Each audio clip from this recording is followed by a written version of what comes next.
Golden State Media Concepts Baseball Podcast. We cover everything Major League, from spring training to the World Series. We've got your favorite club covered, from New York to Boston to LA. This is the Golden State Media Concepts Baseball Podcast.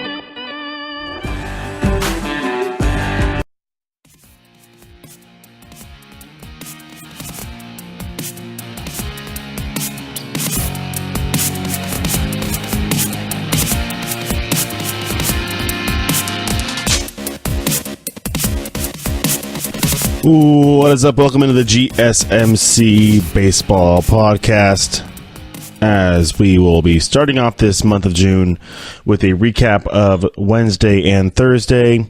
I am Tom Dougherty, your host.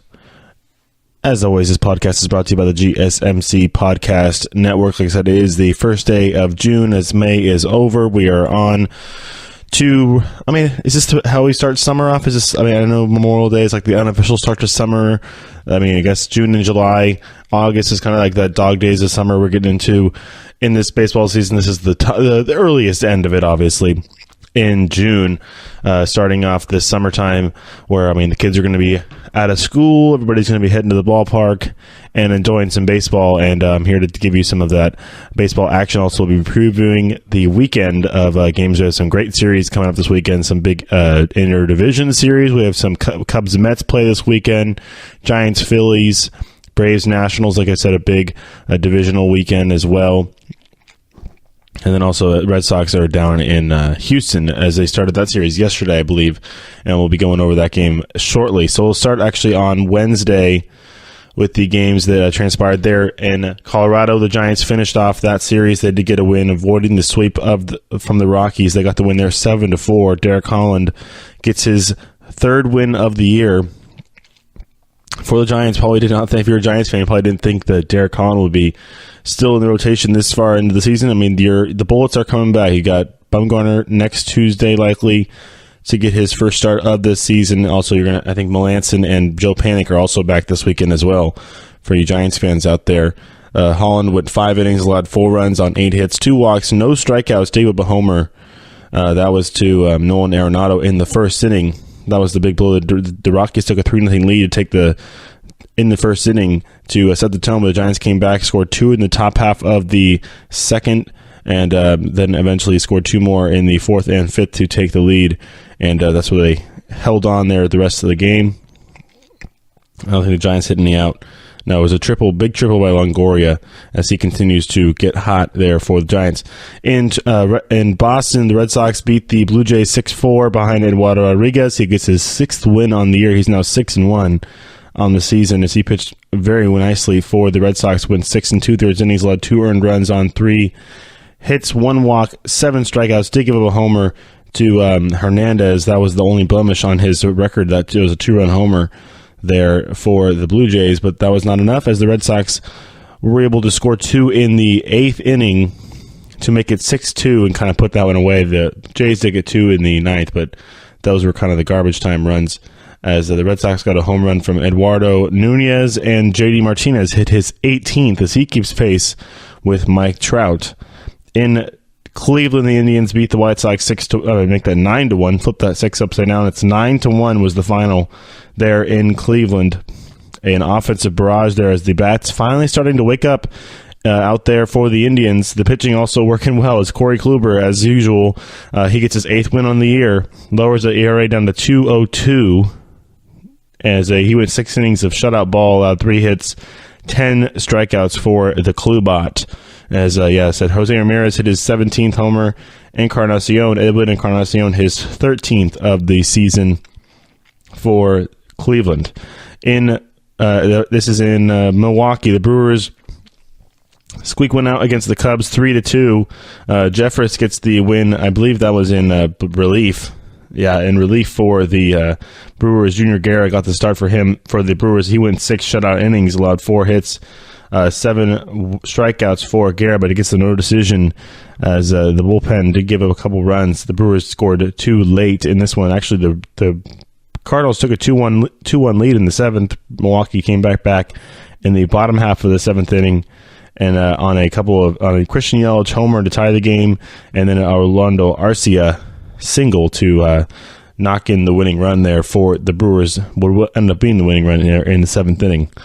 In the desert, the Reds beat the Diamondbacks 7-4. Romano gets the win over Corbin. Corbin getting shocked by a couple of big home runs in this one, as the Reds were able to power themselves past the D-backs. Adam Duvall hit a grand slam in the 4th inning off of Corbin, and then Scott Schebler hit a 2-run shot that made it 6-4. That was the tie break. To break the tie, it was 4-0 Arizona in the top of the 4th before Duvall hit that game-tying grand slam, and then Schebler hit the go-ahead 2-run homer a couple innings later. In the Bronx, the Yankees beat the Astros 5-3. Luis Severino gets the win there. That game was on national TV, a big game for Severino, as he went 7 innings, allowed 2 runs on 4 hits, 1 walk, 11 strikeouts, to give up a home run to Stassi, his 5th. Dallas Keuchel gets the loss. He allowed 4 runs on 7 hits, 3 walks, 7 strikeouts in 5 innings of work for the Astros. In Pittsburgh, the Pirates squeaked one out against the Cubs, 2-1. All the runs were scored in the first 2 innings. Cubs and Pirates traded runs in the first, then the Pirates got 1 in the second, and it was all the bullpen and the pitching after that, as Musgrove gets the win for the Pirates. 7 innings, allowed 1 run on 7 hits, 4 walks, 5 strikeouts for the young pitcher, the young right-hander Joe Musgrove for Pittsburgh. For the Cubs, Kyle Hendricks, a tough luck loss. He goes 5 innings, allows 2 runs on 7 hits, 1 walk, 1 strikeout. Did give up a home run to Josh Harrison, his 2nd of the season. And in Baltimore, the Nationals shut out the Orioles 2-0. Max Scherzer was absolutely excellent in this one. He went 8 shutout innings, allowed 2 hits, 1 walk, 12 strikeouts. Probably going to talk about Scherzer a little bit in the second segment as well, and his excellence has continued. I mean, 2 hits. I mean, this guy is almost like he could throw a no-hitter every day. 2 hits that's not very many. I mean, you could probably look at both those hits were probably. Well, Machado hit a double. That was it. That was the only extra base hit in the game there for the Orioles. In Detroit, the Tigers beat the Angels 6-1. This was the Shohei Ohtani start. He actually pitched pretty well in this one against Mike Fiers. Ohtani went 5 innings, allowed 1 run on 3 hits, 3 walks, 5 strikeouts. Did reach 83 pitches before he was relieved by Bedrosian, who was the one who ended up getting the loss. He only got 1 out in the 6th inning, but gave up 4 runs to the Tigers as they were able to pile it on there in the 6th inning. A big 2-run single by Jose Iglesias was the big nail there in the coffin. Ended up getting the win there for the Tigers. Mike Fiers gets the win, or makes that actually Coleman gets the win in relief. Fiers got the decision as there was still tied 1-1 before the game was put into on ice by the Tigers. Fiers went 5 2/3 innings, allowed 1 run on 7 hits, 1 walk, 4 strikeouts. There for Fiers in that one. In Atlanta, the Mets beat the Braves on the road. Jason Vargas gets the win over Julio Teheran. And this one, 4-1 was the final, as the Mets scored a run in each of the last 3 innings to take the lead there actually they had the lead there throughout the game. Took a 2-0 lead. Atlanta scored 1 on the bottom of the 7th, and the Mets added on in the 8th and the 9th. The 1 run for the Braves is a home run by Camargo. The Mets did not hit 1 out, but Jason Vargas went 5 shutout innings, allowed 2 hits, 1 walk, 2 strikeouts, and the bullpen was able to come in and hold the line there for New York. In Kansas City, the Royals and the Twins, 11-8 was the final in this one, as it was a hitting barrage for both teams. Mike Moustakas hit his 12th. Hunter Dozier, his 1st of the season and 1st of his career, and Jorge Soler, his 8th of the year for the Royals. The other Dozier, the one that's been in the league for a little bit more, Brian Dozier, hit his 8th of the year for the Twins. Ari Andrianza hit his 1st for the Twins in this season. The old Giants farmhand there for the Twins. That was 11-8, as we'll just go over the pitch. We'll just went over the hitting there for a little bit. Not much pitching to report. The Rays shut out the A's. Nathan Eovaldi comes back off his second Tommy John surgery. This is his first start in over almost a year and a half, and he went 6 no-hit innings. No hits, no runs, 1 walk, 4 strikeouts. Obviously had to come out because he was not been stretched out all that much. Only was on a 70 pitch count. Came out once he reached that. He went 6 innings. The bullpen came in and held the line as they went 3 shutout innings as well. And the Rays get a win in this one. Home runs by Ryan Refsnyder, his second, and Field hit his 5th for Tampa Bay. In San Diego, the Padres squeak one out against the Marlins in the bottom of the 9th inning, a walk-off win for San Diego as they win 3-2. Hunter Renfroe hit a 2-run single in the bottom of the 9th inning that won the game there. The pitching performances were also excellent as Clayton Richard went 7 innings, allowed 2 runs on 4 hits, 1 walk, 5 strikeouts, 1 home run allowed. That was to Starlin Castro, his 3rd of the season. Julio Arena still cannot get a win. He got no decision in this one, just like Clayton Richard did, obviously, as it was decided in the later innings. Arena went 6 innings, allowed 1 run on 3 hits, 2 walks, 6 strikeouts. He also gave a home run. That was to Reyes, left fielder for the Padres, Fremil Reyes. That was his 4th of the year for the Padres. The Dodgers beat the Phillies 8-2 in L.A. As the bats came out for the Dodgers in this one, they back up Ross Stripling, who gets his 3rd win on the year. He's actually been pitching pretty well in these spot starts. He went 7 innings, allowed 1 run on 4 hits, 2 walks, 9 strikeouts.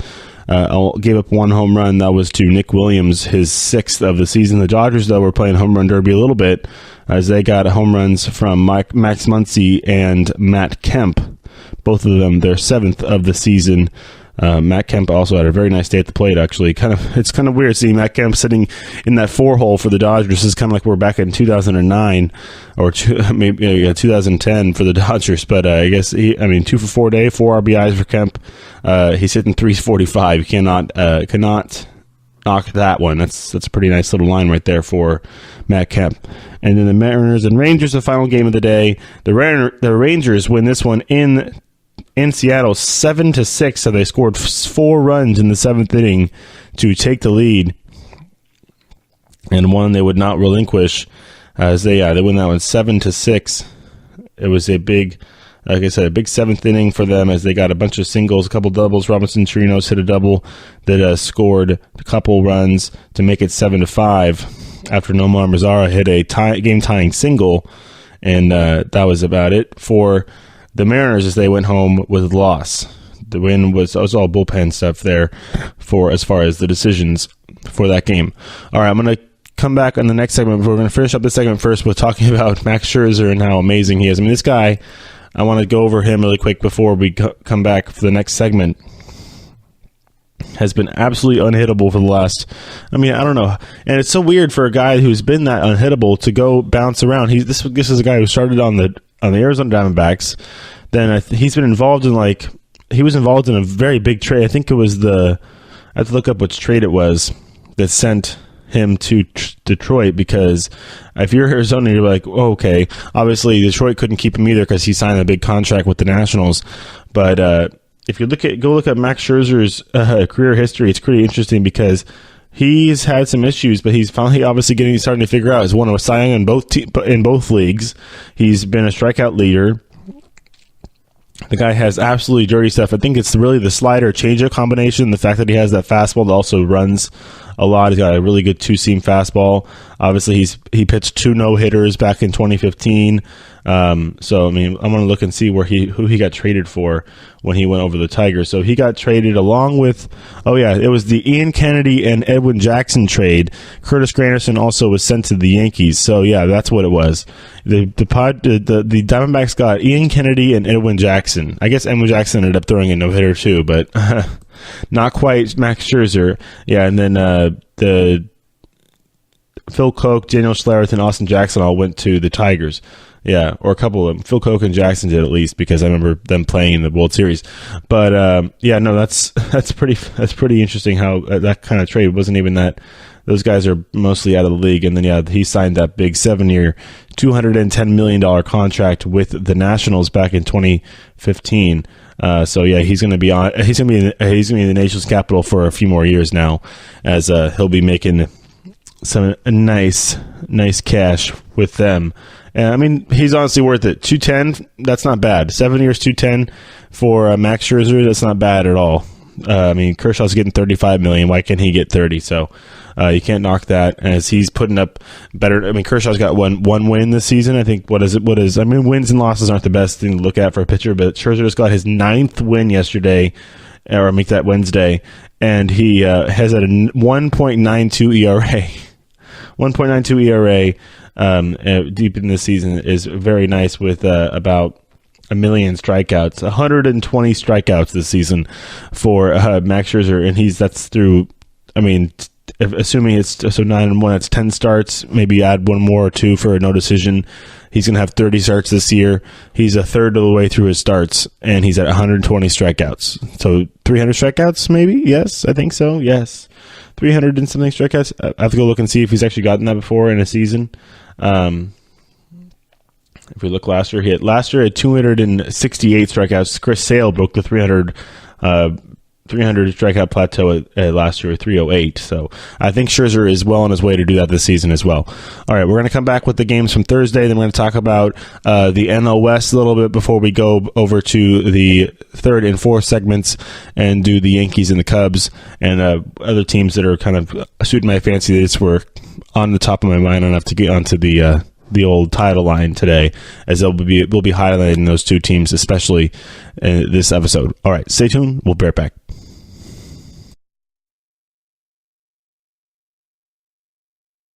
This is your ultimate stop for everything sports. The Golden State Media Concepts Sports Podcast. Should I say more? From the NFL, MLB, the NBA to MMA, it's all in here. The Golden State Media Concepts Sports Podcast. Listen now.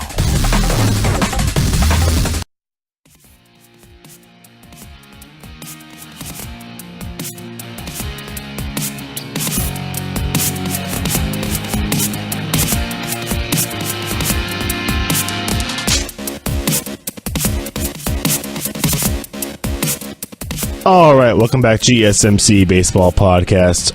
The first day of June 1st, as we are going to go over the games from Thursday really quickly here in Detroit. The Tigers beat the Angels again. Andrew Heaney takes a loss over. It was a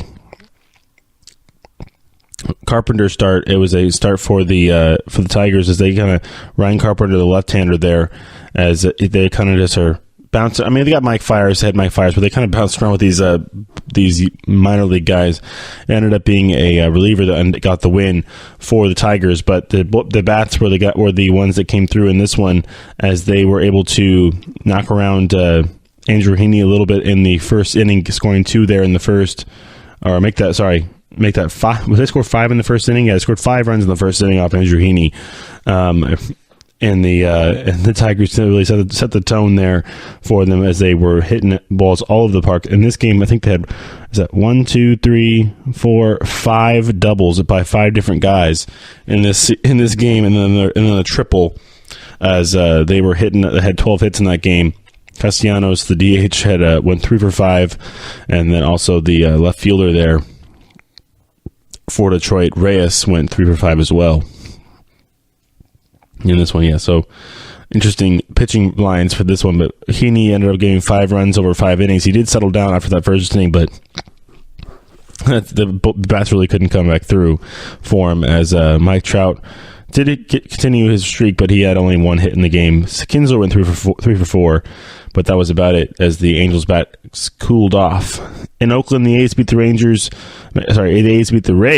Tampa Bay, A's beat the Rays 7-3 on this one. So I think the Rays, did they do their little starter thing? Yeah, they had the reliever take the start and pitch 1 1/3 innings, and then Yarbrough came in again, and Ryan Yarbrough faced the pitch for the rest of the bulk of the game in 5 2/3 innings, allowed 3 runs on 5 hits, 3 walks, 9 strikeouts, and this one gave up a couple home runs in this one, as Scott Olsen and then Matt Chapman hit a home run off of Yarbrough, and Matt Joyce also got a home run in this one and late in the game off of Nuno, as that was really the A's, the bulk of the A's offense there, all those home runs. Olsen's 9th, Chapman's 9th, and Joyce's 7th in this one. Steven Piscotty also added a couple RBIs in this one too. And then I was to back up Megden, who actually pitched pretty well, ended up going 8 innings. Daniel Megden for the A's went 8 innings, allowed 3 runs on 6 hits, 2 walks, 5 strikeouts, and he got his 6th win on the year. Lowers his ERA below 3 to 2.91, which is pretty good for him. The Cubs beat the Mets in the first game of this 4-game weekend series in New York. 5-1 was the final. Jose Quintana finally pitching the way the Cubs kind of were hoping he would when they signed him, or after the trade. He went 6 innings, allowed no runs, 3 hits, 2 walks, 6 strikeouts for the win there. Quintana pitching very nicely. The Cubs got a home run from Ben Zobrist, his 4th on the season, and Brandon Nimmo hit his 6th of the year for the Mets as he continues to hit well, but that was the only run the Mets could scratch across in this one. The Cardinals beat the Pirates in a wild game in St. Louis last night. 10-8 was the final. They did win it on a walk-off home run, but that was after they scored 2 runs already in the inning to make it 8-7, and then they scored they won the game on a 3-run walk-off home run by Yario Munoz. Yeah, that scored Marcelo Ozuna and Luke Weaver to win the game for the Cardinals. That was the only home run in the game for the Cardinals. Jordan Bell, Josh Bell hit his 4th of the year. Francisco Cervelli hit his 8th. It's a Jordan Bell hits a basketball player. But yeah, the Pirates got a couple home runs in this one, but they got the loss as the bullpen was not able to. The Pirates scored 4 runs in the top of the 8th inning to make it 8-5. They were down 5-4. And they scored 4 in the 8th to make it 8-5, and then ended up giving 5 runs in the bottom of the 9th inning to make that game over, pretty much. It was a Luke Voigt single that made it 8-7, and then, like I said, Munoz walked it off there in the bottom of the 9th inning. Phillies beat the Dodgers in a tight game, and this one, I think this was the Clayton Kershaw start?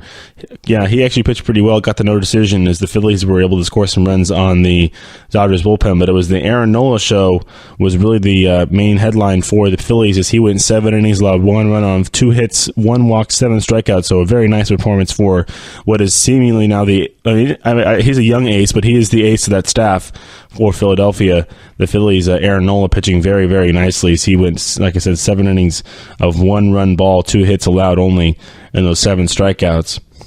The Dodgers could not really do much against him. The Pirates no home runs in this game. I don't believe, no home runs in this game, but the Phillies got a few runs in this one as it was a tight one. They were able to break the tie in the top of the 7th inning with a Jorge Alfaro double that scored a run that was off Josh Fields. Like I said, Kershaw gets the no decision, but in his first start back off the DL, he was there for about a month. He went 5 innings, allowed 1 run on 4 hits, 1 walk, 5 strikeouts for Clayton Kershaw as he gets the no decision. The Braves beat the Nationals in Atlanta 4-2. I think that's the full 3-game long weekend series. Sean Newcomb gets his 6th win of the year. He continues to pitch excellent as he beats Tanner Roark. Newcomb went 7 innings, allowed 2 runs on 4 hits, 2 walks, 2 strikeouts for the young left-hander, beating Roark, who went 6 2/3 innings, allowed 4 runs on 7 hits, 5 walks, 3 strikeouts for Roark. And this one as surprisingly no home runs, a bunch of doubles for the the Braves. Nationals hit 3 as well, but the Braves got 4 from 4 different guys, and were able to get this one in a closely fought 4-2 game. Another 4-2 game in Houston. The Astros beat the Red Sox, like I said, 4-2 as they kind of traded runs there in the early of the game, but the Astros got 2 in the bottom of the 4th, and that was really all that was needed in this one as Lance McCullers Jr. gets his 7th win on the year as he pitched nicely. Went 6 innings, allowed 2 runs on 4 hits, 2 walks, 4 strikeouts for Lance McCullers. He beat Drew Pomerantz, who went 5 innings, allowed 4 runs on 6 hits, 2 walks, 5 strikeouts. He gave up a home run in this one to Carlos Correa in the first inning, a 2-run shot, his 9th of the season. In Cleveland, the Indians scored a run in the top of the 8th inning this game was in Minnesota. The Indians beat the Twins in Minnesota at Target Field 9-8. They scored a run in the top of the 8th inning to break that tie of 8-8. After the Twins scored 4 runs in the bottom of the Indians were up 8-0 in this game. They're up 8-0. They scored 3 in the first and 5 in the 4th inning before the Twins scored 2 in the 5th and the 6th, and then they scored 4 in the 7th to tie it at 8 before the Indians untied it in the 9th. I mean, if you're a Twins fan, you got to be going crazy. When Miguel Sano hit a 3-run homer in the bottom of the 7th inning to make it 8-8, and then Francisco Lindor hit a homer to untie the game there in the 8th inning. So it was a home run fest there in Minnesota as, like I said, Logan Morrison hit his 6th of the year for the Twins. Eduardo Escobar hit his 8th, and then Miguel Sano his 7th. That 3-run shot made it a tie game. But Francisco Lindor hit his 14th of the year, and actually hit his 13th and 14th of the year. He hit 2 home runs, one in the 4th inning, one in the 8th.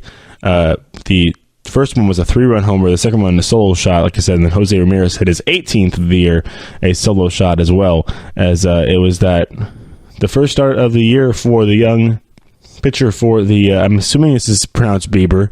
It's spelled the exact same. I'm not very similarly. Shane Bieber for the Indians went 5 2/3 innings, allowed 4 runs on 8 hits, 1 walk, 6 strikeouts. Dig up a couple of those home runs that I was talking about. I think it was the Morrison one and the Escobar home run he gave up. Jake Odorizzi did not pitch very well obviously he does. The Twins right-hander got roughed up early in that game, went 3 2/3 innings, allowed 7 earned runs on 7 hits, 2 walks, 3 strikeouts, gave up a couple of those home runs, the one to Ramirez and the first one by Lindor in this one. The Padres beat the Mariners 8-3 as they get the win. Jordan Lyles gets the win, his 2nd of the year for the Padres. As the bats came out there in San Diego, Carlos Villanueva hit his 15th of the year. That one went right down the left field line into the Western Metal Supply Building. Wei Yin Chen only lasted an inning and 2/3 as he allowed 4 runs on 4 hits, 2 walks, 4 strikeouts to give that home run to Villanueva. For the Marlins, their home run was Derek Dietrich. Solo shot, 6th of the year for him, but the Padres were able to get 3 runs, and they're up 4-2. They got 3 more in the 5th and pretty much ran away with that one. And in the final game, as the Yankees and Orioles game was postponed on Thursday, the final game on Thursday was the Mariners and the Rangers as they went at it in Seattle. The Mariners win 6-1 as they pretty much ran away with this one throughout the whole game, scoring throughout the game as Wade LeBlanc gets the win there. His first of the season. He's 1-0 now since entering that rotation for the Mariners. He went 5 innings, allowed 1 run on 4 hits, 2 walks, 4 strikeouts. Did give up a homer. The only run in the game for the Rangers, it was a Nomar Mazara solo shot, his 13th of the year. For the Mariners, home run was by Nelson Cruz, his 10th, a 2-run shot for him. Mike Minor did pitch all right. He went 5 innings, allowed 4 earned runs, 6 hits, 2 walks, 2 strikeouts. Gave that home run to Cruz, but he gets the loss in this one. All right, that'll wrap it up for that overview of the games that I wanted to talk about. We'll save it obviously for mostly the second half of the show, as the second segment is flying by right now. I do want to talk about, though, the fact that we're going to have so many great series. I did talk about it a little bit in the beginning of this show here today, but I know the NBA finals are going on right now. There's lots of sports happening, but baseball is in full swing, people, and it is June 1st, which means, I guess that's kind of like the first half of this, first third of the season, and we've been way past the first quarter mark. That was like 40 games, but we could be getting close to like the third mark as we're 2 months in, about, if you don't want to count March. But April and May are done. They are off the books of on the books of the 2018 season. As we get into the mid months, the summer months, as you're going to if you want to split this season into 3 2-month segments, you got April, May, June, July, August, September.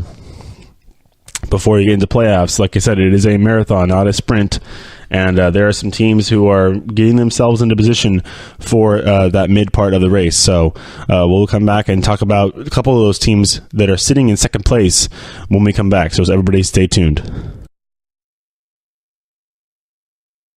Tired of searching the vast jungle of podcasts? Now listen close and hear this out.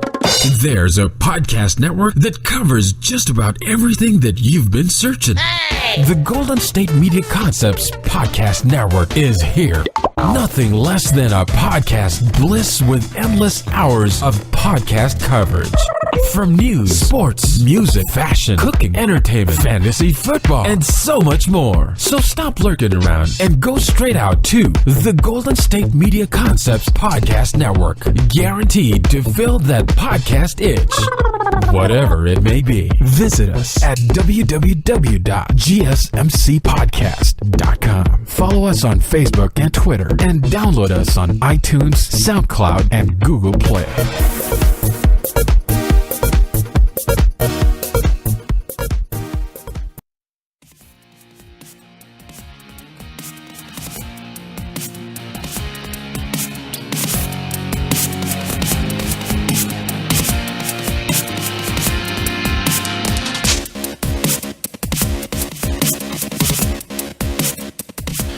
All right, welcome back to GSMC Baseball Podcast, segment number 3.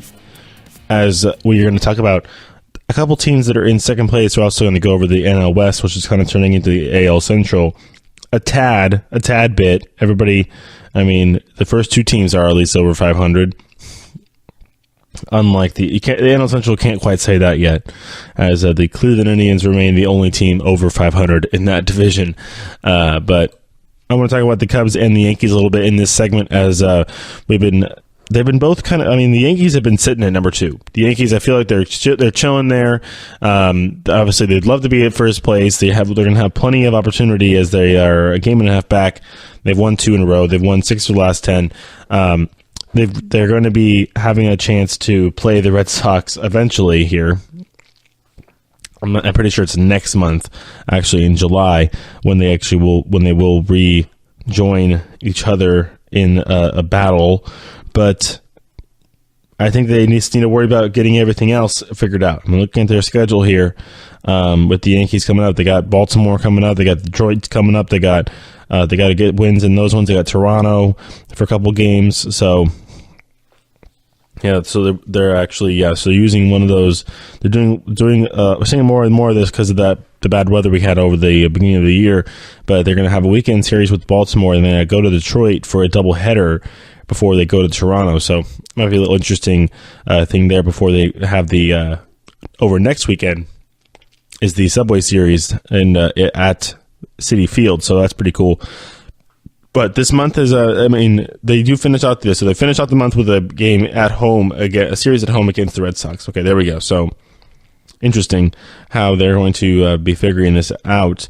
They have a couple, actually, where they're going to be losing two off days this month that they should be getting. They're going to be losing both of those and having to play double headers because of the rainouts. So they're going to play a double header on this Monday again in Detroit before they go to Toronto. So it's in between going to Baltimore and Toronto that they zip over to Detroit for a couple games in one day before they have a long stretch of games. This is going to be a tough stretch right here for the Reds, for the Yankees at the end of the month, that they're going to be at home against Washington for 2. They have a 4-gamer against Tampa Bay. Then they go to Washington to play 2 games at Nationals Park. They were rained out, and then they play 3 against Seattle, and then 3 against Tampa, and then 3 against Philly on the road there. So a lot of traveling there for the Reds, for the Yankees, the other New York team, for the Yankees. But I mean, with their bats, the bats travel with them. They just got to keep their pitching going. I think Masahiro Tanaka has been way too up and down. Fortunately, they do have Severino. Sonny Gray has not really been what's hoped, what they've been hoping for. You go look at their team stats. I don't think anybody. I think maybe Severino's the best as far as when it comes to pitching and ERA. Yeah. So Severino's a 2.31, Tanaka's 4.62. So not very good there. Looking at the strikeouts, Severino is way above everybody else. He's definitely that number one starter, but I think that nobody really else is behind him that far. Behind him that close. Everything is pretty far off as far as the drop off from Severino. So whether it's going to be the bats, obviously they've gotten great production. You got to love Gleyber Torres. What a story there! This is a guy who was a number one prospect for the Cubs, right? And he was traded over because the Cubs were just hard pressed to win a World Series. Obviously, they got the World Series that they wanted back in 2016. But Gleyber Torres was their guy, and he could have been. Obviously, fortunately for the Cubs, you just happened to have Javier Baez laying around to play second base, and then obviously your infield's fine. So if you're the Cubs, you're not really worried about losing on an infielder. But this guy's got 7-8 home runs. He had 2 walk-off hits within 30 games of his career or something like that.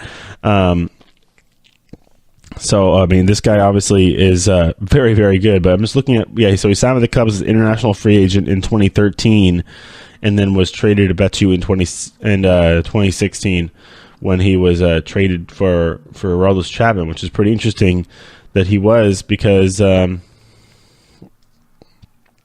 it's 2016, he was traded with Adam Warren, Billy Kinney, so a bunch of guys to the Yankees for Aroldis Chapman. So he's been in the Yankees farm system for a little bit, and then he came back up, and he's been playing very nicely.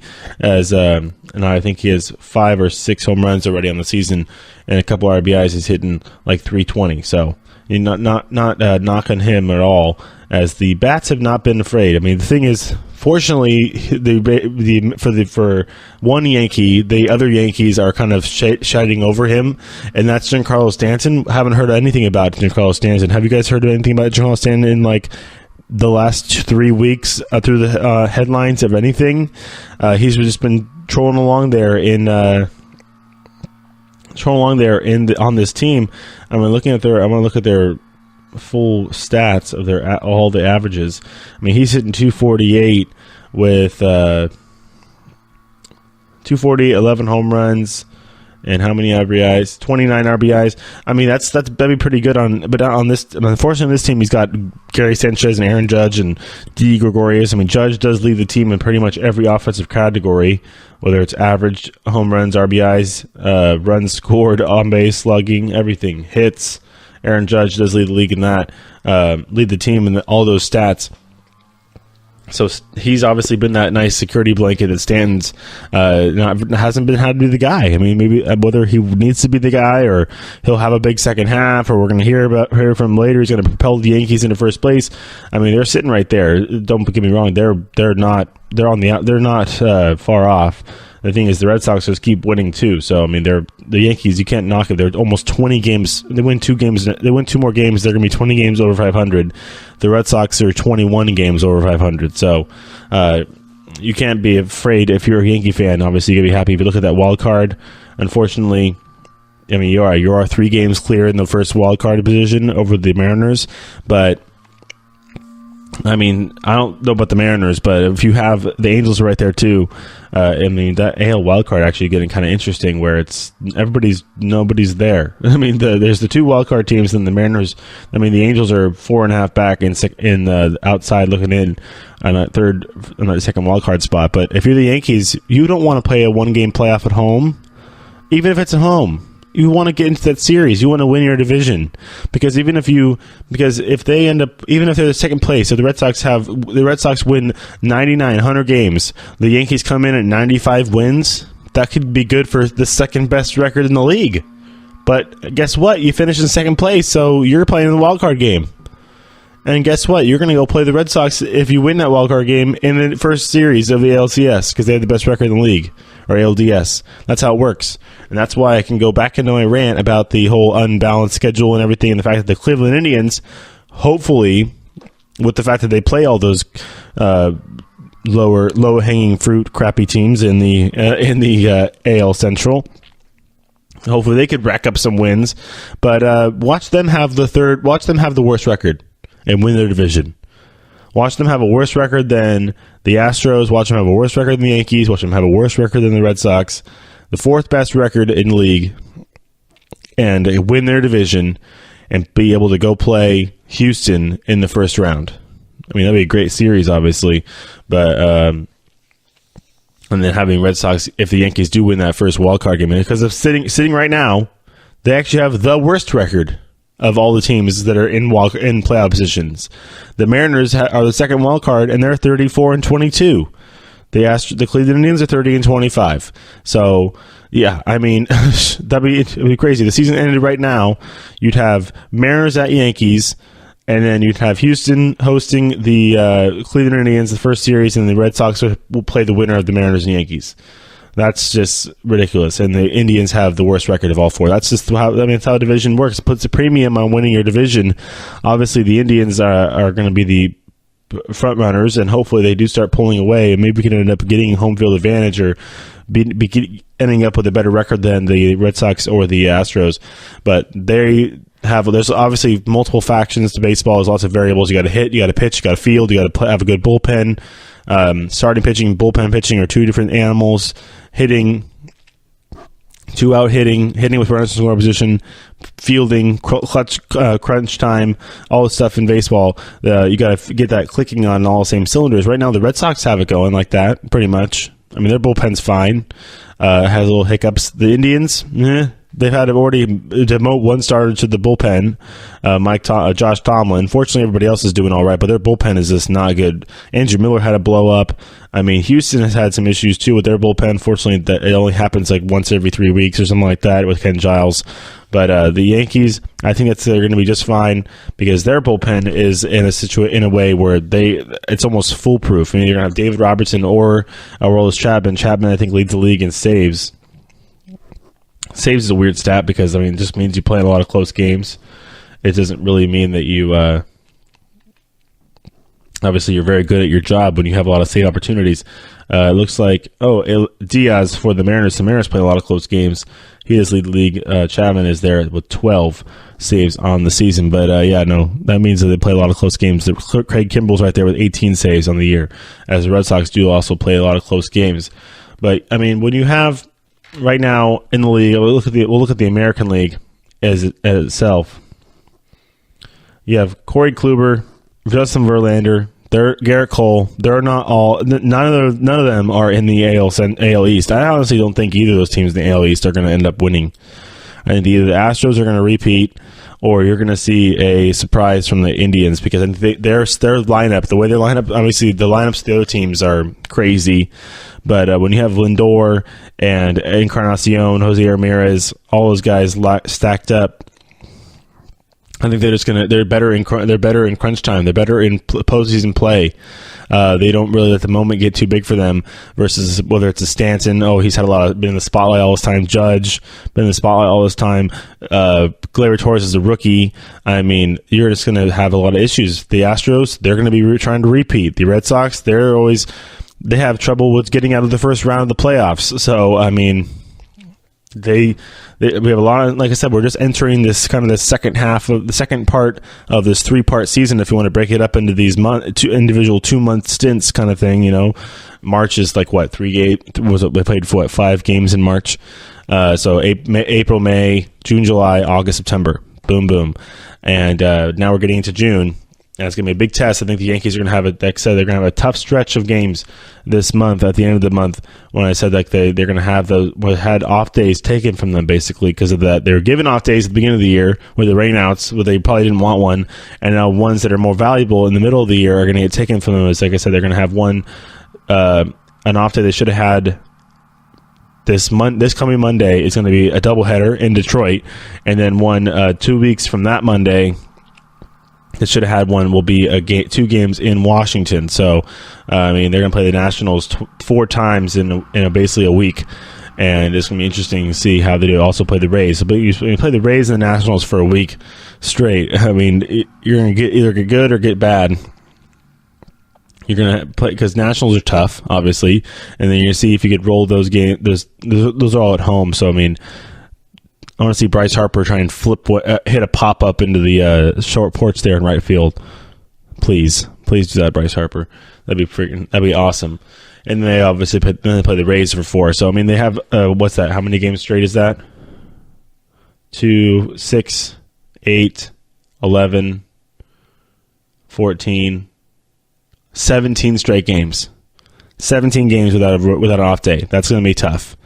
17 straight games without an off day for the Yankees, and that's in this month. So, Yankee fans, hold on. It's going to be a bumpy ride maybe this month, or you never know. They can peel off some wins. This team is kind of up and down.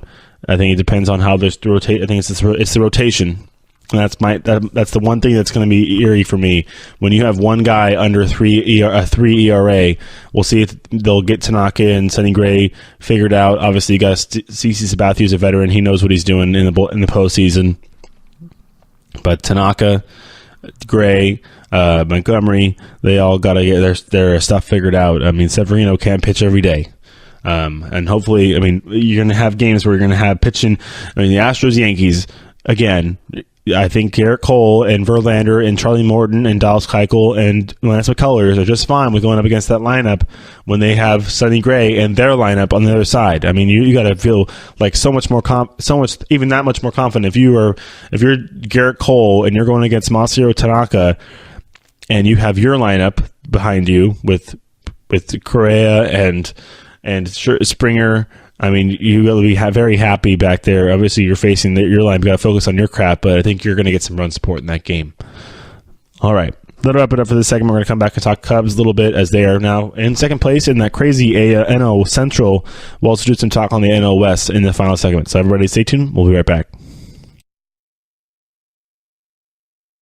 Want to know the latest in soccer? Then listen to the Golden State Media Concepts Soccer Podcast. From MLS, the World Cup, and the Premier League, we've got you covered. The latest updates, the hottest matches, and news on the league's top players. It's the Golden State Media Concepts Soccer Podcast. David Beckham scores the goal to take England all the way to the World Cup finals. Listen now.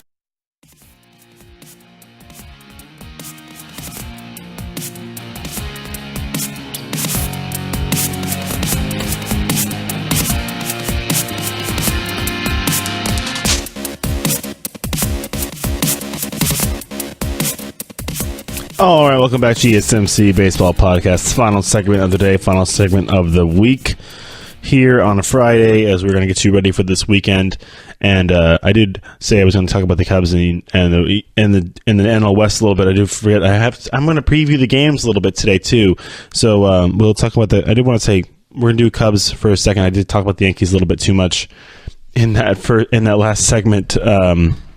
But the Cubs finally found their way into second place there in the NL Central, which has been quite interesting. The Cardinals are right there. Pirates are still right there as well. Pirates have fallen a little bit of hard times, but the Cubs have finally got themselves figured out. I mean, they're 7 games over 500. They've won 6 of the last 10, and they're starting a big weekend series with the Mets this weekend. So they hope to get a few out of that one, as the Mets are kind of reeling as well right now. But it's going to come down to it's going to come down to their starters. Charlie Chatwood's got to get himself figured out. He's 3-4 right now. I'll start it off with this week's these weekend's games. As Chatwood pitches today against Zach Wheeler's. Chatwood's 3-4 with a 4.10 ERA. Wheeler 2-4 with a 5.40 ERA. So I mean, both guys trying to right the ship a little bit here, as this is something that every team deals with. Starting pitchers that you think are going to do a little bit better, but they ended up doing a little bit better. Speaking of what, we have Sonny Gray pitching today for the Yankees as well. So just side note, and then do you want to go over the NL West games to get today, as well as the Dodgers and the Rockies will be getting a game started. The Dodgers have yet to announce who they're going to pitch today for them, as they even the MLB doesn't know that. Tyler Anderson, the left-hander, will be going for the Rockies, the young left-hander there for the Colorado. That'll be in Colorado. The Padres play in San Diego at home against the Reds. Tyler Mahle against Lockett. It'll be a spot start there. Walker Lockett coming up from the AAA El Paso. as Joey Lucchesi is now on the DL. And then the Giants will be facing off against the Phillies in San Francisco. Nick Pivetta against Chris Stratton. Stratton 6-3 with a 4.97 ERA.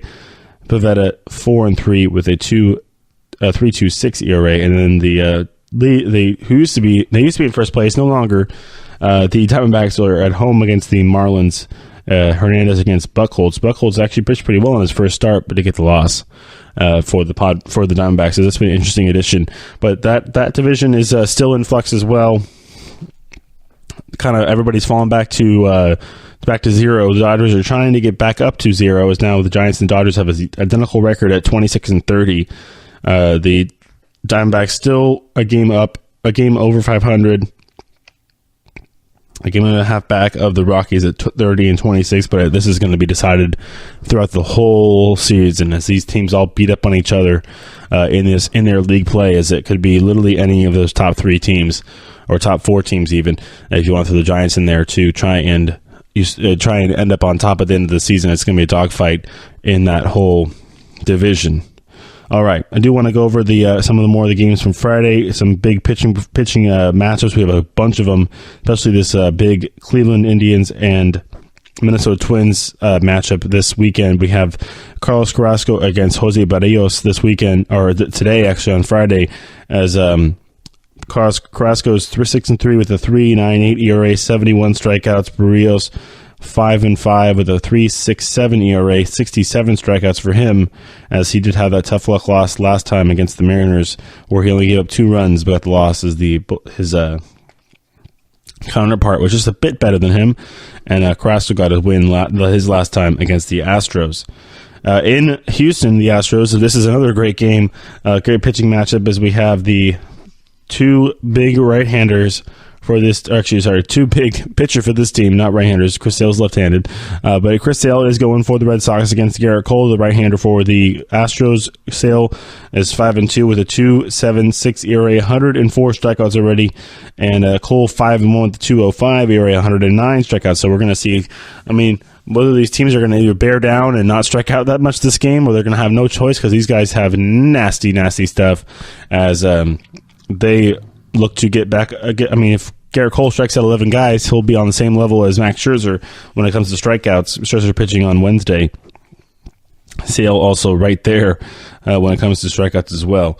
I'm going to look at these matchups. In Atlanta Nationals and Braves, it'll be Steven Strasburg going for his 7th win on the year. He's 6-4 with a 3.13 ERA. Mike Foltynewicz 4-3 with a 2.55 ERA. He's been pitching very nicely this season. Needs to get a little more in the win column, but like I said, the win column is win-loss record for a pitcher is kind of misleading. The ERA is a little bit easier to look at. 2.55 is pretty nice for Mike Foltynewicz. In St. Louis, it'll be the Cardinals and the Pirates again. Jameson Taillon against Miles Mikolas, who still has that perfect record at 6-0 with a 2.58 ERA. Got no decision his last time out. He'll look for his 7th win. Taillon 2-4 with a 4.53 ERA. He looks for his 3rd win on the year. Get closer back up to 500. All right, that'll do it probably for. As I'm looking over the games here, I'll do it for Friday, so we'll go to Saturday and touch on a couple games over there.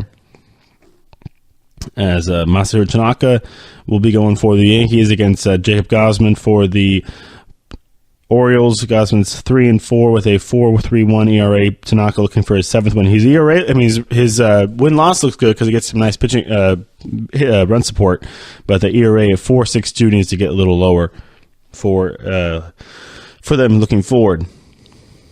In LA, it'll be Cole Hamels for the Rangers against Garrett Richards for the Angels, as it's going to be AL West tilt out there over the weekend. Richards is 4-4 with a 3.67 ERA. Hamels 3-5 with a 3.74 ERA. He's actually been pitching decently for them. In Arizona, Zach Greinke will get another start for the Diamondbacks against Caleb Smith, this time for the Marlins. Smith is 4-5 with a 3.51 ERA, and Greinke 3-4 with a 3.65 ERA in this one. And then over in Minnesota, it'll be Trevor Bauer against Lance Lynn. Bauer 4-3 with a 2.61 ERA. Lynn 3-4 with a 5.94 ERA. He looks to get that one a little better against a tough Indians lineup that's finally started to hit. Another big marquee matchup over this whole weekend. This whole weekend, Red Sox and Astros is going to be pretty much marquee. David Price against Justin Verlander tomorrow, as it'll be for Price, who's 5-4 with a 4.04 ERA. Verlander just a little bit better. Just a little better at 7-2 with a 1.11 ERA. As Verlander has just, where did he go? Did he get bored in Detroit or something like that? Because he wasn't on the map. He was on the map for like 5 years, 6 years. Obviously early in this decade, and then kind of just fell off in 2015 through middle of last year, or 2014 to 20 middle of last year, where he got traded to the Astros. Obviously, when you get traded back into relevance after being on a irrelevant team, obviously they were relevant when they were in the World Series back in 2012. Got swept by the Giants, no. This is just interesting how that kind of works out for you, and now he's just absolutely lights out for the Astros. In Atlanta, Nationals and Braves going at it again. Gio Gonzalez against Brandon McCarthy. Gonzalez is 6-2 with a 2.10 ERA. McCarthy 5-2 with a 5.02 ERA. That tells you right there. They're 1-win difference, and the ERAs are way different. It's just run support right there. Run support right there. In Chicago, in New York, Cubs and Mets. Yu Darvish still looking to right the ship for the Cubs. He'll be facing Jacob deGrom, who has yet to take a loss this season. deGrom is 4-0 with a 1.52 ERA. Like I said, Darvish 1-3 with a 4.95 ERA. Looks like get that one a little bit better. All right. Looking at the rest of this lineup for the rest of these matchups for Saturday.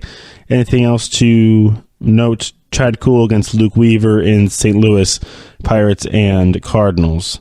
That's pretty much it. And on Sunday we have John Lester against Steven Matz in New York, Mets and Cubs, as Lester looks for his 6th win of the year. He's 5-2 with the 2.71 ERA, pitching pretty nicely there for the Cubbies. In Minnesota, it'll be Steve Clevenger against Gibson for the Twins, who's actually been pitching pretty well. His record, Kyle Gibson, doesn't really show it. He's 1-3 with a 3.57 ERA, but he threw 7 scoreless innings last time against the Royals. Got a no decision. As far as Clevenger goes, he's 4-2 with a 3.14 ERA, 61 strikeouts. He got his last time out. He got a win against the White Sox. All right, looking around here as we have another one. Got to look at Houston and Red Sox. Brick Porcello against Charlie Morton in this one, as they'll get going on Sunday Night Baseball, I'm assuming, yes. And it'll be Rick Porcello both guys looking for their 8th win on the year already. Porcello is 7-2 with a 3.65 ERA. Morton is 7-0. Just got to one up you a little bit there, Rick, as he's 7-0 with a 2.26 ERA on the season, pitching very nicely on the year. Morton has 85 strikeouts. Porcello 70 strikeouts on the season for them, as they look to get that series is going to go back and forth all day. And then in Atlanta, it'll be Jeremy Hellickson against Anibal Sanchez for the Braves. Sanchez is 1-0 with a 3 ERA for the Braves. He's only had a couple starts, and Hellickson's 2-0 with a 2.30 ERA, which has been a nice addition to that rotation there for the Nationals. All right, is that going to do it for today? As one more, there's actually a good little sneaky little sleeper matchup, guys, in Seattle over the weekend on Sunday. On Sunday, it'll be Blake Snell against Felix Hernandez, King Felix against the lefty Blake Snell, who's been very good for the Rays this year. Maybe we'll see his name floating around the trade markets, or if the Rays want to hold on to him and really develop him. But he's 7-3 with a 2.56 ERA. Hernandez 5-4 with a 5.83 ERA. He's pitching all right as well. So Snell, gotta like him. Go look at his highlights of the season. He's actually a pretty darn good pitcher, and he's got 76 strikeouts on the season. as well. So I like that. All right, that'll wrap it up for the show today. As I did hit everything up on the board there. I want to wish everybody a good weekend and enjoy some baseball, as there will be some good matchups. Everybody, obviously, Red Sox, Astros, and you got the Braves and the Nationals as well over this weekend. Cubs and Mets as well, and the Pirates and the Cardinals. So lots of good stuff as we will be heading over the weekend. Everybody enjoy the weekend. We'll be back on Monday, and we'll talk to you then. Bye. You've been listening to the Golden State Media Concepts Baseball Podcast, part of the Golden State Media Concepts Podcast Network. You can find this show and others like it at www.gsmcpodcast.com. Download our podcast on iTunes, Stitcher, SoundCloud, and Google Play. Just type in GSMC to find all the shows from the Golden State Media Concepts Podcast Network, from movies to music, from sports to entertainment, and even weird news. You can also follow us on Twitter and on Facebook. Thank you, and we hope you have enjoyed today's program.